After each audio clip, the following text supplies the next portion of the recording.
ទាំងអស់គ្នា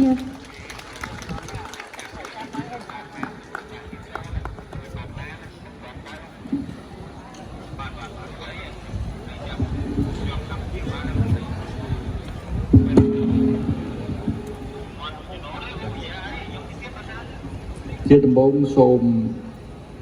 អរគុណចំពោះអាយដាមអស់លោកដែលជាសមាជិកក្រុមប្រសិទ្ធិបាលដែលថ្ងៃនេះវាថាជាចៃដន្យក៏បានថាគេត្រៀមមុនមិនឲ្យយើងដឹងក៏បានបាទនិយាយមែនតើទៅគឺថាគេជប់លៀងឲ្យបើចង់ឲ្យយើងសស្ប្រាយបន្ទាប់មកគេអត់មានប្រាប់ផងប៉ុន្តែគាត់ថាណែអញ្ជើញមកប្រជុំបាទហើយខ្ញុំក៏មកប្រជុំទៅស្រាប់ដល់ពេលចុះមកសប្រាយមែនណាពីព្រោះអីអ្វីគ្រប់យ៉ាងគឺបានរៀបចំមើលទៅគឺថាផឹកពេចល្អណាស់បាទយើងអាចថានេះជានិយាយមែនតើនេះគឺជាលើកទី1នៅក្នុងការដែលយើងធ្វើជា barbecue ក៏ប៉ុន្តែជារបៀបម្ហូបខ្មែរដែលមានច្រើនយើងអាចជ្រើសរើសបាននិយាយមែនគាត់និយាយគាត់ស្វក់ទាំងមាត់ដែរខ្ញុំអញ្ចឹងដើម្បីទៅកុំឲ្យខាតពេលណាគឺសូមប្រកាសថាហូបចុកឥឡូវហ្នឹងឲ្យហើយត្មងទៅហើយគឺសូមអរគុណពិសេសគឺអរគុណចំពោះលោកនាយកនិងសមាជិកក្រុមប្រឹក្សាពិបាលព្រមទាំង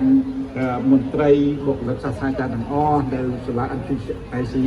នេះគឺជាលើកទី1ដែលយើងបានជួបជុំគ្នា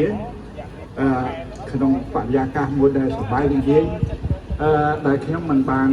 នឹកឃើញថានឹងបានជួបយ៉ាងដូចនោះទេបាទអញ្ចឹងគឺថាសូមជូនពរឲ្យហើយគឺសូមរកជូនពរឲ្យគ្រប់គ្នាទាំងអ្នកដែលវត្តមាននៅទីនេះព្រមទាំងក្រុមគ្រួសារជួបប្រទះតែនឹងសុខសวัสดิភាពសុខសេចក្ដីមង្គលសំណាងល្អនិងជោគជ័យគ្រប់ភារកិច្ចពីព្រោះចិត្តចូលឆ្នាំជូនពីឥឡូវឲ្យហើយទៅបាទទាំងអស់គ្នាគ្រប់ក្រុមគ្រួសារទាំងអ្នកវត្តមានទាំងអ្នកអវត្តមានគឺសូមឲ្យជួបប្រទះនឹងពុទ្ធពរបុណ្យរកាអាយុវណ្ណៈសុខៈពលៈ8គ្លៀងគ្លាឡើយបាទហើយសូមឲ្យពិធីជប់លៀងនេះគឺប្រកបទៅដោយបរិយាកាសរីករាយហើយនឹងសុខសวัสดิភាពទាំងអស់គ្នាបាទសុខសวัสดิភាពគឺមានន័យថាម៉េចគឺបានន័យថាបើភាសាស្រាលសវឹងឬមើលវិញ្ញាសវឹងទៅតាមផ្លូវអត់មានណាថាអីទី1ទី2គឺយើងបានទៅដោយស្រួលទៅដល់ផ្ទះហើយចូលដល់ផ្ទះហើយចេញលក់ស្រួលប្រពន្ធអត់រករឿងប្តីអត់រករឿងណាអរគុណបាទជូនពរចង់ជិះមកបត់ដែរតែចាំលើកក្រូច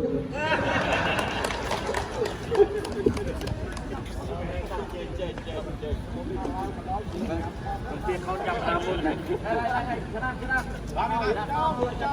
ได้จุดกระดาษในน้ำแค่โน่นเนี่ยสำหรับแท้